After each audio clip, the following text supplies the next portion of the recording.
What's up, guys? This will be my tutorial for the CPU scanner that I have showed you in a previous video. Promised I'd make a tutorial for that a while ago. So finally time for that. Yeah, we're gonna build the whole thing from the bottom up, but I can't explain you how to do everything in detail. So like if you don't know how to code in the CPU chip, obviously I can't teach you how to do that as well as teach you how to then also apply it in this particular case, but I'll try to explain how everything works, like roughly. And then I've also commented pretty much every single line of code in the CPU chip so that you can go through it at your own pace. I posted it in the description, by the way, so you can get it from there. But anyway, so let's just get started to build it. Alright, so the first thing you're going to need is just a flat surface of some sort. Doesn't really matter what it is, just some kind of flat surface. Let's see, something that has an appropriate size, something like this. Alright, let's just go somewhere we can actually build stuff. How about up here? Okay, so just place that anywhere. And now the one thing that you're going to need that you probably don't have currently is the high-speed ranger. So when you have it, it should be under wire and then high-speed ranger. But you're probably going to have to download that first. It's in the unofficial Wiremod xRes package that you can find on the Wiremod forums. So just search Google for that and you'll find it, no problem. And we're going to place that on our chip, just as center as we can. Alright, and it has no options, so that's all there is to that one. Now the next thing we're going to need to do is we're going to need to place a CPU chip. So we're going to make a new chip here, just so that you know, just so that it looks like it would when you do it. So place an empty CPU chip somewhere, doesn't really matter where. Alright, let's see, what else do we need? So go to screens and pick a digital screen, one that has an appropriate size. Well, this one looks a little bit silly. Let's just pick one that looks, yeah, it's a bit small. Alright, well, I guess there's no appropriate size. Actually, you know what? Let's go with a large one. Obviously, normally you would want something that looks a little better that you could put on the back here, but for this video I'll make it really large so that we can really see what's going on in the final scan. But yeah, normally you would want to place it like here or whatever, so let's just do that as well, something like that. Anyway, so what else do we need?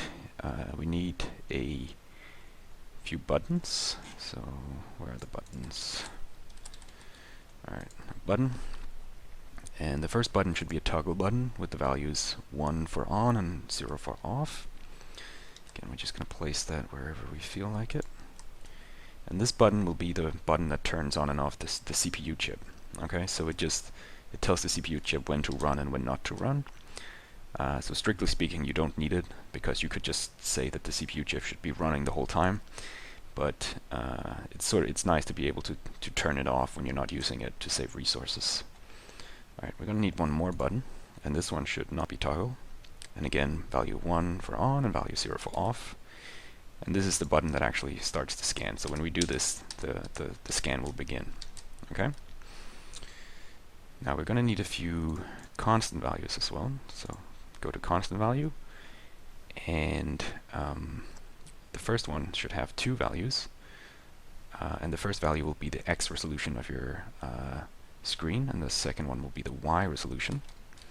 Okay, so in my case I have 500 by 500, but you can set whatever values you want. We're going to place that somewhere. We're also going to need one more constant value. I'm going to give it its own chip, and it's going to have the value of 1,400,000. I believe that's the right number. There we go. And that value is just the value that tells the CPU chip how fast to run. And this is essentially the fastest that it will go. But it's much faster than what it will go by default, so it's a good idea to set it. Alright. We're also going to need, let's see, so go into advanced again and go to data address bus. Okay, so this is probably one of the more difficult things to explain. As you can see, it has a few settings here. For now, I'm just going to place it somewhere, and then I'm going to explain what it does. So these settings are important. Okay, so for starters, just take these settings and copy them and use them, and then place the chip. Okay. So what is it actually? The address bus is a way to use a high-speed device like the Ranger or the digital screen with the CPU chip. So it basically tells the CPU chip where in memory can it access these devices. So it's important you set these things right. So the first offset says where should the first device begin in memory, and we're just going to say it should just start at the beginning of the high-speed device's memory, which is a little bit technical, but it should just start at the beginning, right? That makes sense. And the high-speed Ranger needs 8 memory cells in total, so the first size here should be 7, right? So from 0 to 7, that's 8 locations. Now, so that's for the Ranger. The high-speed Ranger needs 8 memory cells, so this will be for that one. Now the second offset and the second size will be for the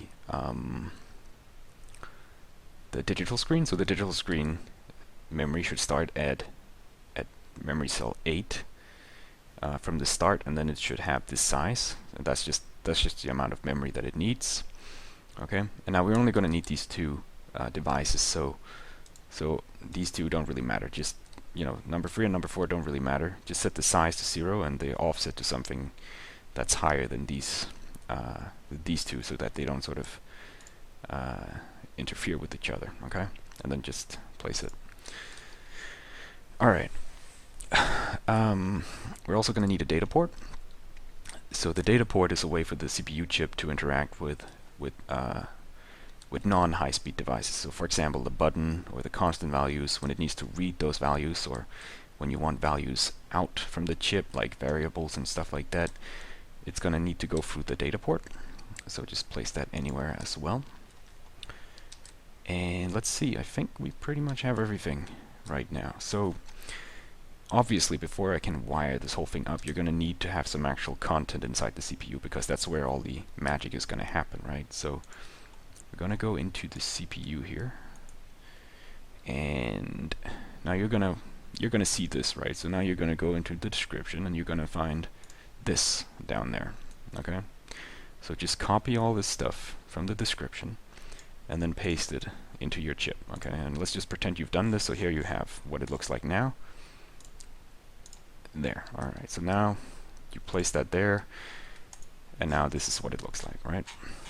So let's just pretend you've done that. So before I go through the code and explain how it works, and as you can see, I have comments for almost all of the lines, so you could do that yourself really if you want to. I'm just going to wire it up first though, before I explain it, and then we'll see what happens. Alright, so go into a wire, and let's start out with the where is it? The address bus here. So address bus memory 1 is the first memory device, and as I said, that was the Ranger, right? So go to Ranger there. Memory 2 is for the screen. So in this case, you know, if you were using this one, you would pick this one, but in this case, we're going to pick the large one over there.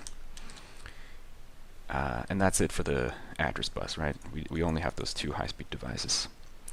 Now you're going to tell the CPU chip that that is the address bus, or the memory bus as it calls it. So pick the mem bus input and pick the address bus there. Okay, so now go to the data port and select port 0, and port 0 is going to be the start button for the scan. Okay, so pick that one. Port 1 is going to be the X resolution. Pick the first value there. Port 2 is going to be the Y resolution. And those are all the inputs that you need. Now you also need to tell the CPU chip where the data port is, and you do that by going to, in out bus, IO bus, and then you pick the data port. And now you can see you can actually pick all these ports, but it doesn't make any difference which one you pick, so just pick port 0.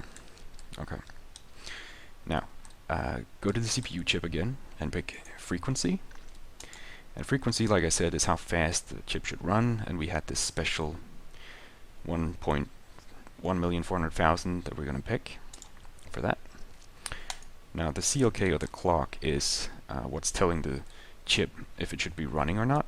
And so, like I said, that's what we had this toggle button for, right? It said when to run and when not to run. Alright, I forgot the final thing. Actually, we need a reset button. Okay, so have a reset button somewhere. Go ahead and find a button.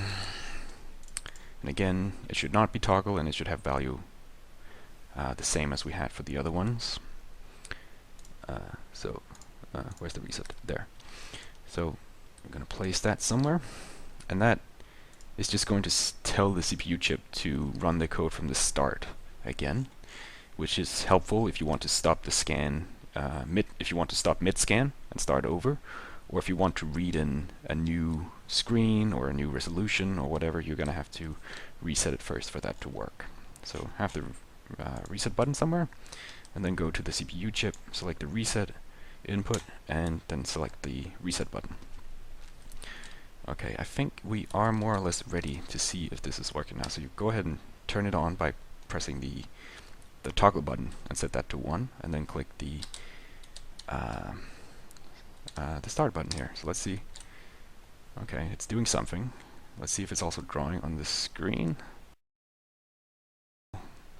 Oh, there we go. Something's happening. Okay, so I must have picked a fairly bad position to scan, because most of what it was scanning up here was just the skybox. There wasn't really anything that it was hitting there, which is a bit unfortunate. Obviously, it's a pretty bad scenery that I've chosen here, but you can see it's working, right? It's working, but it's not a very good picture. So we really should have picked something else to scan, but yeah, it's working. Now, so there's really not too much else to this. I mean, you can actually go out and build it now if you want to, but obviously, as I said, we've sort of done this the easy way by not explaining how the CPU code works, because that's really where all the hard work happens. So I'm gonna just quickly talk a bit about it, and like I said, if you want to understand it in greater detail, you can look it up in your own time and really go through it in detail. But yeah, so let's just look at it a little bit, right? So there are two sections in this code. There's a data section up here, and then there's a code section. Now, these are not strictly speaking necessary, but they are nice ways to section your code and to do separate parts. So in the data section, we define variables and memory locations. Okay, and you can see that the CPU memory, I've just set that for a node, it begins with these cells. So the internal memory of the CPU uses these cells. So the first, remember, we set the size 0 to be 7 and offset 1 to be 0, right? But that actually means that it starts after the CPU memory, right? So the first cell is actually 65536. Okay, now I said I wouldn't go into too much detail, so I actually won't. But you can see here that we have some variables that we set. So this here is the memory location for the output of the ranger, which is the tick memory address, and that is the address that you send a 1 to whenever you want the ranger to give you the distance that it's currently looking at. Then this thing here, maxR, is a variable where you give it a value, and then that will be the ranger range, the maximum range that the ranger is currently using, and so on. So here we're just defining various variables. Here we're doing the same for the digital screen. You're setting the color mode, the X resolution, the Y resolution, and I suppose I should just say that, you know, what we're really doing here is we're making things easier for ourselves. So what we're really doing is we're taking this number here, which is the number that represents the memory location of a certain feature, and then we're just giving it a name so that it's easier to refer to it later in the code. Okay. Alright, so here begins the actual code. So what do we do? Alright, so just roughly speaking, first we set a few settings. We say the max ranger should be this, what should be the default color, what should be the color mode, what should be the resolution, so on and so forth. And then we go all the way down here. We're waiting for the start button, so as long as the start button is not turned on, we're just going to keep looping this thing. If it is turned on, what we're going to do, you can see jump equals calibrate. So the first thing we're going to do is we're going to calibrate the color. Again, it gets a little bit technical, but the point is that, you know, the color here is going to essentially be, you know, it's going to have an intensity between 0 and 255. And the problem is that if we don't have any idea of how far away the farthest point is and how close the closest point is, we don't really know how to set those values. So you're going to actually have to... Oh, what just happened? Oh, there we go. Okay, so you're going to have to first sort of have a quick start scan to sort of have an idea of what the image looks like before you do the actual serious scan. So let me just show you again what that looked like on a different scenery.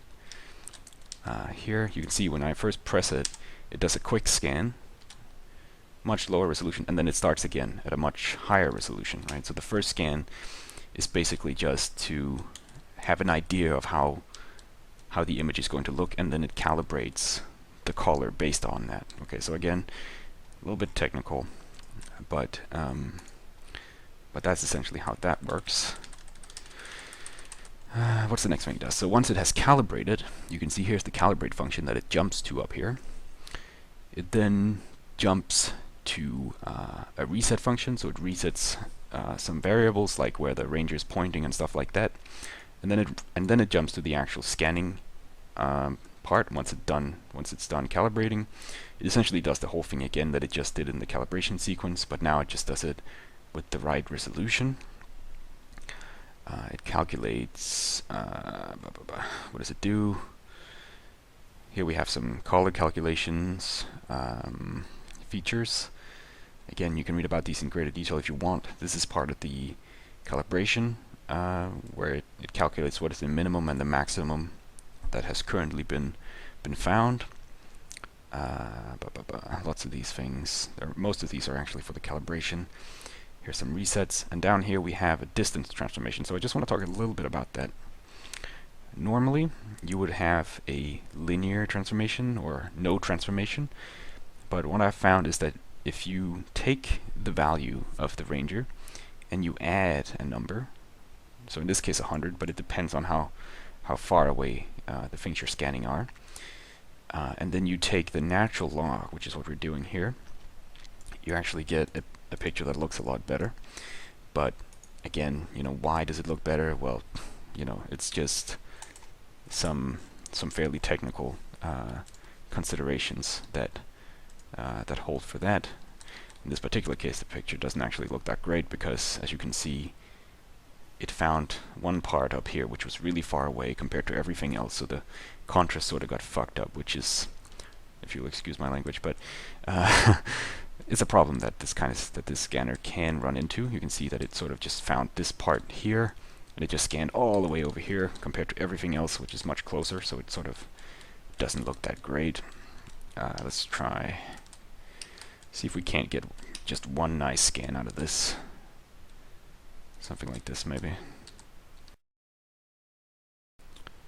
Yeah, I guess that's really all I had to say. I hope you guys enjoyed the tutorial. I hope it was helpful and not too confusing. You know, if the part about how to actually write the code didn't make a whole lot of sense to you, I don't blame you, because for one thing I didn't go through it very well, and for another, it's not really needed for you to actually build this. So yeah, I hope that was helpful. See you guys in the next one.